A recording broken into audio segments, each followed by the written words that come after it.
નમસ્કાર વિદ્યાર્થી મિત્રો, ધ એક્સપર્ટ એકેડમીની યુટ્યુબ ચેનલ પર દરેક વિદ્યાર્થીનું ખૂબ ખૂબ હાર્દિક સ્વાગત છે. આજે સવા 9 વાગે આપણે શરૂઆત કરીશું એકાઉન્ટની વિભાગ સી ની ચેપ્ટર નંબર 8 એટલે કે ખાસ આમનોંધ.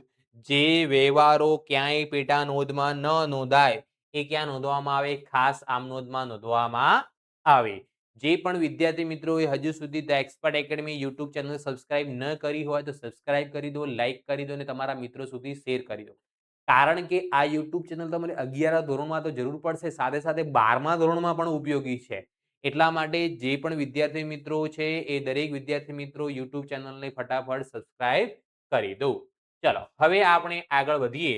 સૌથી પહેલો દાખલો છે, નીચેના વ્યવહારોની હાર્દિકની ખાસ આમનોંધ લખો.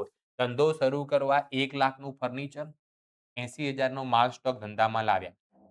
1 લાખનું ફર્નિચર આવે છે અને માલ સ્ટોક આવે છે. તો સૌથી પહેલી એન્ટ્રી શું થશે? ફર્નિચર ખાતે ઉધાર. ફર્નિચર ખાતે ઉધાર. બીજું કોના ખાતે ઉધાર? માલ સ્ટોક ખાતે ઉધાર. માલ સ્ટોક ખાતે ઉધાર એ મૂડી ખાતે લખવામાં આવે. તે કોના ખાતે લખવામાં આવશે? મૂડી ખાતે. ચલો, માલ સ્ટોક 1 લાખનું, ફર્નિચર 80,000નું. તો માલ સ્ટોકના ખાતે આપણે 1 લાખ ઉધાર કરવાના. સોરી, ફર્નિચરના ખાતે 1 લાખ અને માલ સ્ટોકના ખાતે 80,000. એટલે મૂડી ખાતે કુલ જમા કેટલા થશે? 1,80,000 રૂપિયા. ચલો, બીજા નંબરની આમનોંધ આપણે જોઈએ. તો બીજા નંબરમાં આપણને શું આપેલું છે જોઈ લો. 20,000નું ફર્નિચર વિવેક ફર્નિચર માર્ટમાંથી ખરીદ્યું. ફર્નિચર ખરીદીએ છે, મિલકત ખરીદીએ છે એટલે ફર્નિચર ખાતે ઉધાર. ફર્નિચર ખાતે ઉધાર એ કોની જોડેથી ખરીદ્યું? વિવેક ફર્નિચર માર્ટમાંથી. તો તે વિવેક ફર્નિચર માર્ટ ખાતે. કેટલી રકમ આપેલી છે આપણને? 20,000 રૂપિયા. 20,000 રૂપિયા ડેબિટ કરો એન્ડ 20,000 રૂપિયા ક્રેડિટ કરો. 20,000 ડેબિટ એન્ડ 20,000 ક્રેડિટ. ચલો, એના પછી ત્રીજા નંબરનું આપણને શું આપેલું છે જોઈ લો. કે 1,500 નો માલ ધર્માદામાં આપ્યો. તો ધર્માદો આપણો ખર્ચ થઈ ગયો. ધર્માદા ખર્ચ ખાતે ઉધાર લખીશું આપણે. ધર્માદો ખર્ચ છે એટલે ધર્માદા ખાતે ઉધાર. હવે જો માલ સ્ટોક આપ્યો છે, ધંધાની અંદરથી માલ જાય છે, પણ આ માલ અન્ય રીતે માલની જાવક છે.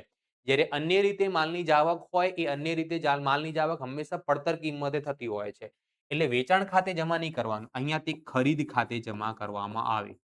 કોના ખાતે જમા કરવામાં આવશે? તે ખરીદ ખાતે. હવે ધર્માદામાં કેટલા રૂપિયાનો માલ આપ્યો છે આપણે? 1,500 રૂપિયાનો. તો રકમના કોલમમાં આપણે ધર્માદા ખર્ચ ખાતે ઉધાર બી 1,500 કરવાના અને ખરીદ ખાતે જમા બી કેટલા કરવામાં આવશે? 1,500 રૂપિયા કરવામાં આવશે. અહીંયા જો દાખલાની અંદર કોની આમનોંધ હતી? હાર્દિકની ખાસ આમનોંધ. અહીંયા ઉપર લખી દેવાનું હેડિંગમાં, હાર્દિકના ચોપડે ખાસ આમનોંધ. હાર્દિકના ચોપડે ખાસ આમનોંધ. ચાલો, એના પછી આપણે નેક્સ્ટ બીજા નંબરનો વ્યવહાર. નીચેના વ્યવહારો જયપાલની ખાસ આમનોંધમાં લખો. તો અહીંયા લખીએ જયપાલની ખાસ આમનોંધ. જયપાલની ખાસ આમનોંધ. સૌથી પહેલો વ્યવહાર શું આપેલો છે એ જોઈ લો તમે. સૌથી પહેલા 3,000 નો માલ નમૂના તરીકે મફત વેચ્યો. કેમ ભાઈ મફત વેચ્યો હશે? જાહેરાત કરવા માટે. તો લખીશું અહીંયા જાહેરાત ખર્ચ ખાતે ઉધાર. જાહેરાત ખર્ચ ખાતે ઉધાર. અન્ય રીતે માલની જાવક છે, જ્યારે અન્ય રીતે માલની જાવક હોય તો કોના ખાતે જવામાં કરવામાં આવે? ખરીદ ખાતે. કેટલા રૂપિયા છે? 3,000 રૂપિયા. 3,000 રૂપિયા ઉધાર કરવામાં આવશે અને 3,000 રૂપિયા જમા પણ કરવામાં આવશે. ચલો, બીજા નંબરનો વ્યવહાર આપણને શું આપેલું છે એ જોઈ લઈએ આપણે. 3500 જે નરેશ પાસે લેણા હતા તે વસૂલ થઈ શકે તેમ નથી. તો જે પૈસા મળી શકે તેમ નથી એ આપણા માટે નુકસાન છે. એને શું કહીશું? ગાલખાત ખાતે ઉધાર. ગાલખાત ખાતે ઉધાર. તે વ્યક્તિ કોણ છે? નરેશ. તો તે નરેશ ખાતે લખવામાં આવશે.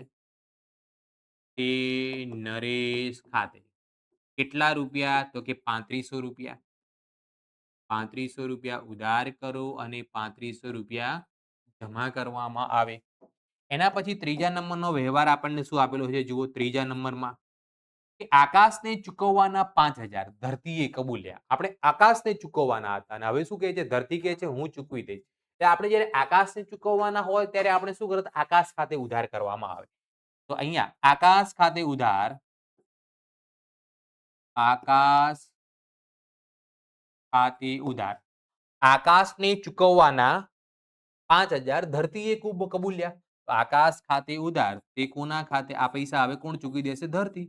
તો ધરતી ખાતે લખી દો આકાશને ચૂકવવાના કેટલા રૂપિયા 5000 રૂપિયા 5000 ઉધાર કરવામાં આવશે અને 5000 જમા પણ કરવામાં આવશે. ચલો નેક્સ્ટ વ્યવહાર તરફ આગળ વધીએ. નીચેના વ્યવહારો પરેશ માગિયાની ખાસ આમનોંધમાં લખો 7000 ની પડતર કિંમતનો માલ આપી 8000 નું ફર્નિચર ખરીદ્યું. તો ફર્નિચર આપણી જોડે મિલકત આવે છે ફર્નિચર ખાતે ઉધાર ફર્નિચર ખાતે ઉધાર સામે શું આપી છે માલ કઈ કિંમતે આપી રહ્યા છે પડતર કિંમતે. જ્યારે માલ પડતર કિંમતે જતું હોય તો કોના ખાતે જમા કરવામાં આવે ખરીદ ખાતે. 8000 નું ફર્નિચર છે પણ આપણી જોડેથી કેટલાનો માલ ગયો 7000. તો એન્ટ્રી કેટલાથી થશે 7000 થી નોંધ કરવામાં આવશે. કેટલાથી નોંધ કરવામાં આવશે 7000 થી નોંધ કરવામાં આવશે. ચલો બીજા નંબરમાં શું કીધું 2500 નો માલ અંગત વપરાશ માટે લઈ ગયા. તો અંગત વપરાશ એટલે ઉપાડ કહેવામાં આવશે. અહીંયા લખીશું આપણે ઉપાડ ખાતે ઉધાર તે કોના ખાતે અંગત વપરાશ માટે લઈ ગયા એટલે કોના ખાતે લખીશું આપણે અન્ય રીતે માલની જે આવક છે ખરીદ ખાતે. કેટલા રૂપિયા લખવામાં આવશે 2500 રૂપિયા. તો 2500 રૂપિયા ઉધાર કરીશું અને 2500 રૂપિયા જમા કરવામાં આવશે. ચલો ત્રીજા નંબરમાં આપણને શું આપેલું છે ત્રીજો વ્યવહાર એ આપણે જોઈ લઈએ. ત્રીજો વ્યવહાર આપેલો છે યંત્ર પર 8000 નો ઘસારો માંડી વાળો. ઘસારો આપણો બિનરોકડ ખર્ચ છે એટલે ઘસારા ખર્ચ એટલે ઘસારા ખાતે ઉધાર થશે. ને ઘસારો ગણવાથી મિલકતની કિંમતમાં ઘટાડો થાય. મિલકતની કિંમતમાં ઘટાડો થાય એટલે તે કોના ખાતે લખવામાં આવે યંત્ર ખાતે લખવામાં આવે. કેટલા રૂપિયા છે 8000 સોરી 800 કેટલા રૂપિયા 800 અને 800 રૂપિયા. ચલો આગળ વધીએ નેક્સ્ટ ક્વેશ્ચન તરફ. નીચેના વ્યવહારો કિશોરભાઈની ખાસ આમનોંધમાં લખો 5000 નો માલ આગથી બળી ગયો વીમા કંપનીએ 4000 નો દાવો મંજૂર કર્યો. એટલે વીમા કંપની આપણને કેટલા આપશે 4000 રૂપિયા. એટલે વીમા કંપની ખાતે ઉધાર 4000 કરવાના. વીમા કંપની ખાતે ઉધાર 4000. માલ કેટલાનો બળી ગયો 5000 નો 1000 નું નુકસાન થયું. કોનાથી થયું તો કે આગથી થયું. કોનાથી થયું આગથી. તો અહીંયા લખીશું આગથી થયેલ નુકસાન ખાતે ઉધાર.